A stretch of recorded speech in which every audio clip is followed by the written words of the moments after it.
ಓಂ ಶ್ರೀ ಗುರುಭ್ಯೋ ನಮಃ. ವಸುದೇವಸುತಂ ದೇವಂ ಕಂಸಚಾಣೂರಮರ್ದನಂ ದೇವಕೀ ಪರಮಾನಂದಂ ಕೃಷ್ಣಂ ವಂದೇ ಜಗದ್ಗುರು. ಪರತ್ಪರ ಯೂಟ್ಯೂಬ್ ಚಾನಲ್ನ ಎಲ್ಲ ವೀಕ್ಷಕರಿಗೆ ಸ್ವಾಗತ.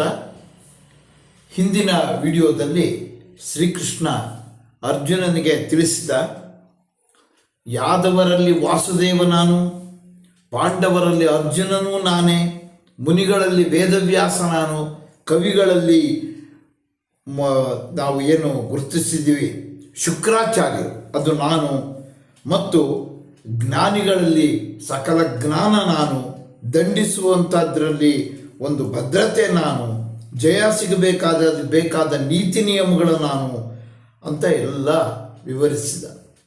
ಮತ್ತೆ ಮುಂದುವರೆದು 39-40 ಶ್ಲೋಕಗಳಲ್ಲಿ ಏನನ್ನು ತಿಳಿಸ್ತಾ ಇದ್ದಾನೆ ಅಂತ ನೋಡೋಣ. ಯಚ್ಚಾಪಿ ಸರ್ವಭೂತಾನಾಂ ಬೀಜಂ ತದಹಮರ್ಜುನ ನ ತದಸ್ತಿ ವಿನಾ ಯತ್ ಸ್ಯಾತ್ ಮಯಾ ಭೂತಂ ಚರಾಚರಂ ಅಂತ ಹೇಳ್ತಾ ಇದ್ದಾನೆ. ಹೇ ಅರ್ಜುನ, ಎಲ್ಲ ಭೂತಗಳಿಗೂ ನಾನೇ ಮೂಲ ಬೀಜ.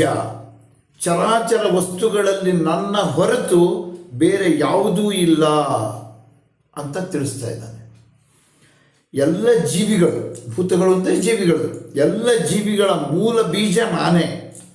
ಎಲ್ಲವೂ ಕೂಡ ಭಗವಂತನಿಂದಲೇ ಬಂದಿರತಕ್ಕಂಥದ್ದು.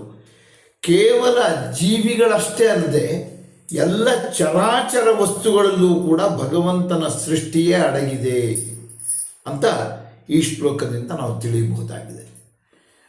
ಮತ್ತೆ ಮುಂದುವರೆದು ಹೇಳ್ತಾ ಇದ್ದಾನೆ, ನಾಂತೋಸ್ತಿ ಮಮ ದಿವ್ಯಾನಾಂ ವಿಭೂತೀನಾಂ ಪರಂತಪ ಏಷತೋದ್ದೇಶತಃ ಪ್ರೋಕ್ತೋ ವಿಭೂತೈರ್ವಿಸ್ತರೋ ಮಯ ಅಂತ ಹೇಳ್ತಾ ಇದ್ದಾನೆ.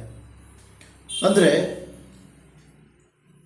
ಹೇ ಅರ್ಜುನ, ನನ್ನ ದಿವ್ಯವಾದಂಥ ವಿಭೂತಿಗಳಿಗೆ ಅಂತ್ಯವೇ ಇಲ್ಲ. ಅವುಗಳಲ್ಲಿ ಕೆಲವನ್ನು ಮಾತ್ರ ನಾನು ಸಂಕ್ಷೇಪವಾಗಿ ನಿನಗೆ ಹೇಳಿದ್ದೇನೆ ಅಂತ ಬೇರೆ ಹೇಳ್ತಾ ಇದ್ದಾನೆ. ಇಷ್ಟೆಲ್ಲ ಹೇಳಿಯೂ ಕೂಡ ತನ್ನ ವಿಭೂತಿಗಳಿಗೆ ಕೊನೆಯೇ ಇಲ್ಲ. ಯಾಕೆಂತಂದರೆ ಎಲ್ಲದರಲ್ಲಿಯೂ ಕೂಡ ಭಗವಂತನೇ ಅಡಗಿದ್ದಾನೆ. ಅಖಿಲಾಂಡ ಕೋಟಿ ಬ್ರಹ್ಮಾಂಡ ನಾಯಕ ಅಂತ ಕರೀತೀವಿ ನಾವು ಭಗವಂತನನ್ನು.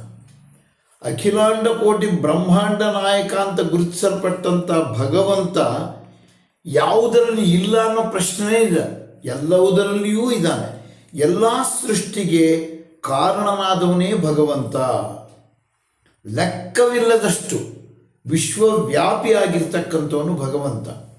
ಅದರಲ್ಲಿ ಅರ್ಜುನನಿಗೆ ಸಂಕ್ಷೇಪವಾಗಿ ಹೇಳಿದ್ದೀನಿ ಅಂತ ಹೇಳ್ತಾ ಇದ್ದಾನೆ. ಆ ಸಂಕ್ಷಿಪ್ತವಾಗಿ ಹೇಳಿದ್ರೇ ನಮಗೆ ಎಲ್ಲವುದರಲ್ಲಿಯೂ ಕೂಡ ಭಗವಂತ ಇದ್ದಾನೆ ಅನ್ನುವಂಥದ್ದು ಕಂಡು ಬರ್ತಾ ಇದೆ. ಇನ್ನು ವಿಸ್ತಾರವಾಗಿ ನಾವು ನೋಡ್ತಾ ಹೋದರೆ ಅದಕ್ಕೆ ಕೊನೆ ಮೊದಲೇ ಇರತಕ್ಕಂಥದ್ದೇ ಇರಲ್ಲ. ಆದ್ದರಿಂದ ಅಂಥ ಭಗವಂತನ ಸರ್ವ ವ್ಯಾಪಕತ್ವವನ್ನು ನಾವು ಅರಿಬೇಕು. ಅದನ್ನು ನಾವು ತಿಳ್ಕೊಳ್ಬೇಕು ಅಂತಂದರೆ ಭಗವಂತನ ಎಲ್ಲ ರೀತಿಯ ಗುಣಗಳಿಗೆ ಸಂಬಂಧಿಸಿದಂಥ ಅಧ್ಯಯನವನ್ನು ನಾವು ಮಾಡಬೇಕಾಗತ್ತೆ. ಆದ್ದರಿಂದ ಅಂಥ ಒಂದು ಭಗವಂತನ ಎಲ್ಲ ವಿಭೂತಿಗಳ ಒಂದು ಸಂಕ್ಷಿಪ್ತವಾದಂಥ ಪರಿಚಯವನ್ನು ಅರ್ಜುನನಿಗೆ ಮಾಡಿಕೊಟ್ಟಿದ್ದಾನೆ ಅಂತ ತಿಳಿಸ್ತಾ ಇವತ್ತಿನ ಈ ವಿಡಿಯೋವನ್ನು ಮುಕ್ತಾಯ ಮಾಡ್ತೀನಿ. ನಮಸ್ಕಾರ.